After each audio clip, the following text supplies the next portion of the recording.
वालेकुम वरहमतुल्लाहि वबरकातुहू। उम्मीद है कि आप सब खैर वाफियत से होंगे। आपके साथ आज ना सुजुकी मेहरान का एक बहुत ही अहम मसला शेयर करने लगे हैं। मैं अभी गाड़ी को मैं हल्का सा एक्सेलरेट करूँगा।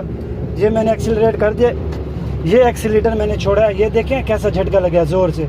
गाड़ी ना इस तरह से झटका मार दिया। अभी ज़रा चेक कीजिएगा, ठीक है। ये आप गियर शिफ्टर देख रहे हैं किस तरह से ना ये वाइब्रेट होता है। ये देखिए गाड़ी ना ज़ोर से झटका मारती है। ये चेक करें आप, ऐसे ना ये गाड़ी झटके मारती है, काफ़ी झटका मारती है। ये देखिए इंजन की कंडीशन चेक करें।